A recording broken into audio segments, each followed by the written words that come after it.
Hi folks, Kim Schofield here. Welcome back to another video on my YouTube channel. Today I have a little bit of a different project for you. I have a scrapbook page featuring some brand new products from Sweet and Sassy. You can see the finished project here along with some of the products that I used. So this is the new stamp set. It's called Through the Trees, and you can see it has two tree stamps, one with leaves, one without. And then there's some little flowers and even some little dots that you can use as snow and some hills. Really fun set. And I have some, of course, my photo that I'm going to be using, some scrapbook paper. I've had this for a while in my stash, and I'm actually on a little bit of a kick to use up my paper that I've had for a long time. But if I can find links to it, I'll put it in the description below. And then this is a piece of watercolor cardstock that I actually have repeatedly stamped one of the images from the Through the Trees stamp set onto the background paper just using a sticky ink or a Versamark ink and some white embossing powder. So I just stamped that a bunch of times all the way across on the watercolor paper, and I heat set that. And then I'm going to be using two Distress Oxide inks to add some color. I also want to show you my brand new craft sheet. I'll link below. It's got a skid-proof surface in the back, and it is very cool. See how nice and clean it is? I love it. We'll see how long I can keep it looking that good. Anyway, so let's get back to adding some color onto this paper. You are going to love this technique, huh? What do you think about that? It doesn't get any easier than this, honestly. So this is a nice embossed resist technique. So this is just using embossing powder to add, the shiny surface there that's going to resist any kind of water or ink or anything I'm going to put on top of that. So now I have some clean water and a wide brush, and all I'm doing is going in, touching that ink with the water, and that's activating that Distress Oxide ink. Of course, it has that property that it reacts with water, and that is all I'm doing. And so you can see that tree image that's appearing, and that's because of the embossing powder. You can actually see the water kind of bead up on top of the embossing powder, and that area won't take any of the ink, so it will stay white. So now I'm going to go in, my paper is pretty saturated, go in with my heat tool and just move some of that around, which is really fun when you have the distress inks, the way they react with water, and you can move them around. Of course, I don't want to hold that heat tool too long in any one area, so I don't start to remelt my embossing powder. Now, and then I can go in and just pick up any of the water that's still sitting on top of the embossed areas. So now you can see those trees a little bit better, but the detail is really kind of lacking. So I'm going to show you. So really that was kind of a wash of color I put on the background. And now we're going to add a little bit more detail. So I'm using the exact same colors, and I'm going in with a water brush and picking up some of that ink, and then I'm basically painting in all of the image. So this is painting in some color on all of the tree branches. And with the distress inks, you can put a layer of color on, let it sit, and then or heat set it, and then go back in and darken that up as much as you want it to be. Now my photo is going to go in the center of this, so I don't need to worry too much about what's going on in the center of this long strip of paper because my photo will be covering that up. But this way I can add some definition to the branches, especially as they go up into where the leaves are. And so this will make all the trunks and the branches stand out, and you'll be able to see that it'll be defined more than if I just left it. So you can kind of see the way that's standing out. So now you can see those branches and how well that shows up now. And then I'm going to do the exact same thing with the green. And this I can do really quickly because I overlapped the leaves in this image. And so there's really, there's a lot of embossing ink that's down there. And so my scribbling and scrubbing like this is going to get that color down into the design. And you can already see on the right-hand side there how that is really starting to pop out, and the leaves are more pronounced. It doesn't just really look like that white kind of, mushy stuff there in the background without any definition. And so you can really see the difference. And then I'll go ahead and continue filling that in. And you can see I did that. I didn't bother with that middle part because that's where my photo is going to go. So I don't need to worry about that except a little bit at the bottom. And a lot of this ended up getting covered up some anyway. So now I'm just using those same three colors. I did bring in a little bit of wild honey, not too much of it, but I did just add some little spotty dots on the back. And I just do that by watering down my Distress Oxide ink. And I'm just using this craft sheet as, you know, a palette there for my colors. So once that is dry, I'm going to go ahead. This is the Majestic Monarchs butterfly set. I love this set. It's gorgeous. And so I have stamped 3 little butterflies onto another piece of watercolor paper, just some scraps that I had. And I'm just going to go in super quick, color these up. Again, using some more of my Distress inks. And I'm not worried about staying within the lines because I'm going to cut these out. And so it doesn't matter too much, which I love that. So I'm going to go ahead and dry. And this is what I love about Distress inks.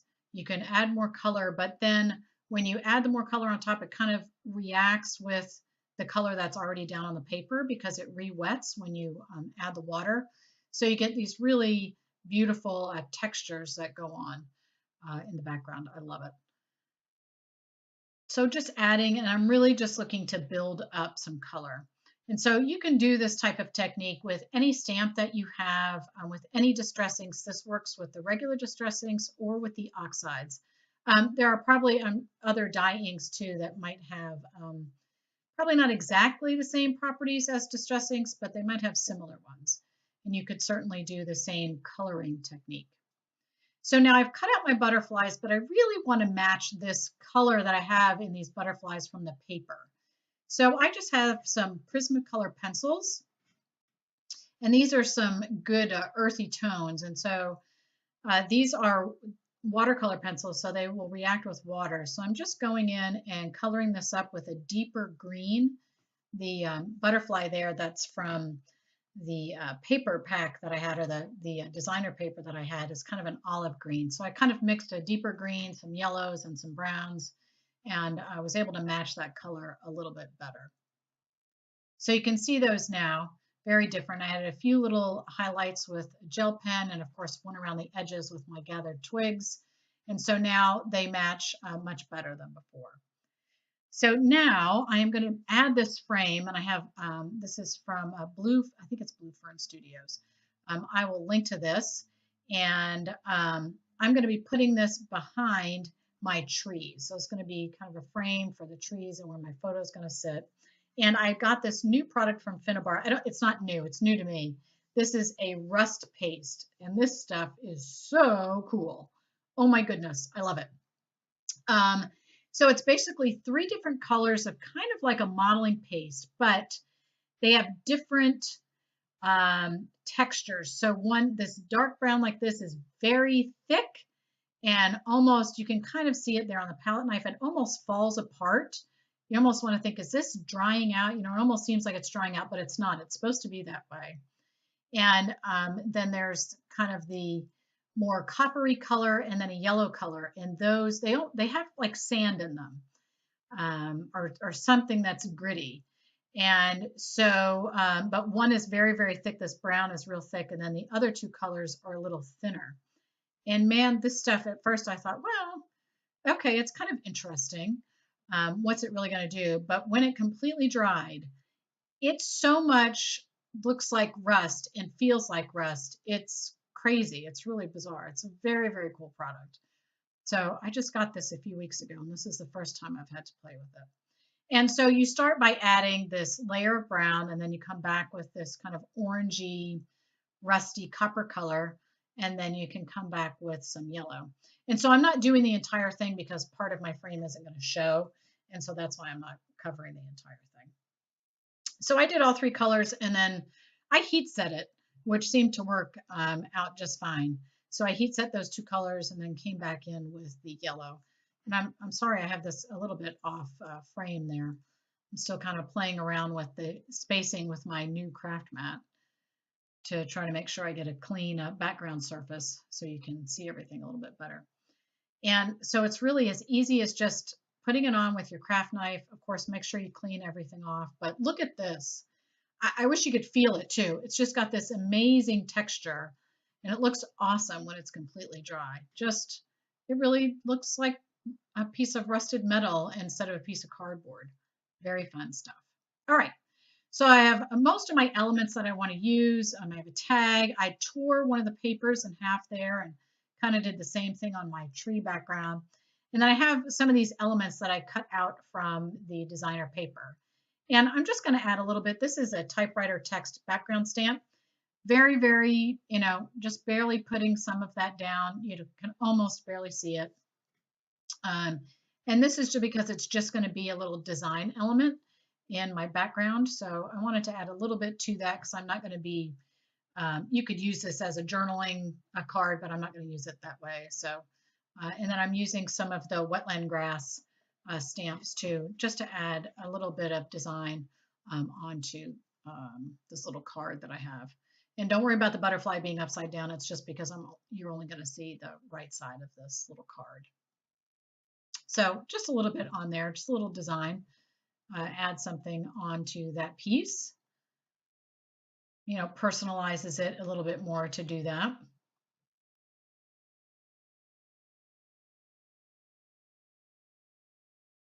And then, of course, it's not like I can really, not add brown to the edges of everything. Got to do it. And especially when you tear something like this, you have that very white edge, and this paper is really kind of antiqued. And so I like to even go in and curl some of the edges. And I even use my blending tool to kind of push those edges a little bit because it really makes it look very worn. And I just love that look. Really nice look. So now I'm going to do the same thing on my watercolor paper because this, of course, looks a little too white, a little too clean. So just really curling up those edges. And you can even go in and actually cut, make a little slice with scissors and then peel those two sides back. You can see how I did here.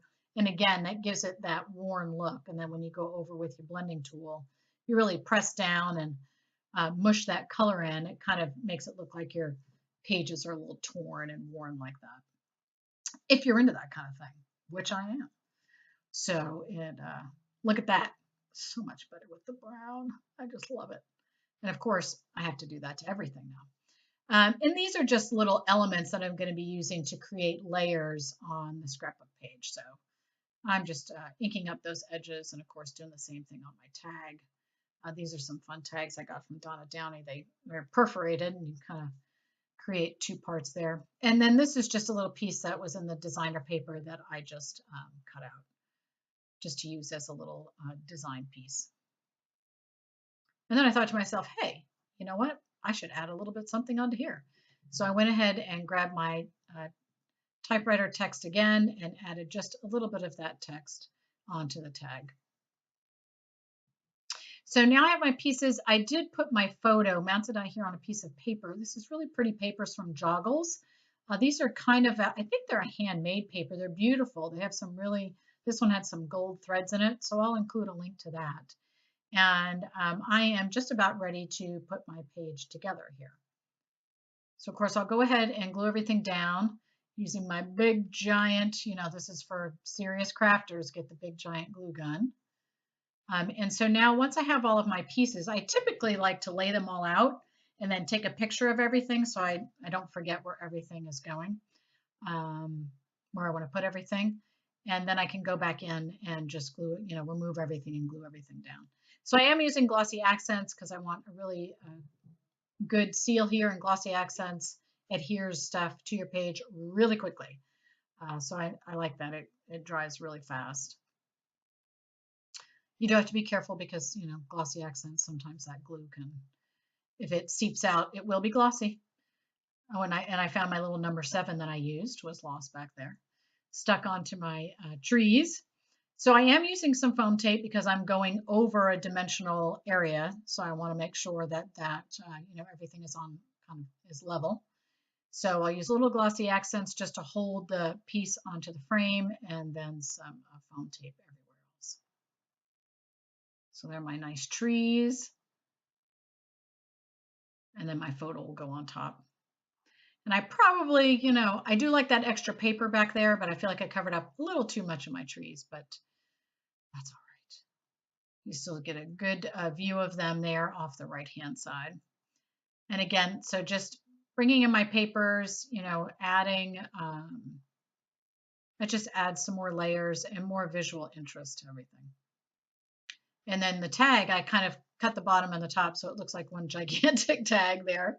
And there's my 7, right, 2017, because this was actually a picture that was taken last summer of my kids at a great covered bridge just down the street from us, actually. And then I'll go ahead and add my butterflies. And I'm just adding a little bit of adhesive onto the body part so that their wings are kind of popped up. And right now I'm thinking, I don't know where to put them.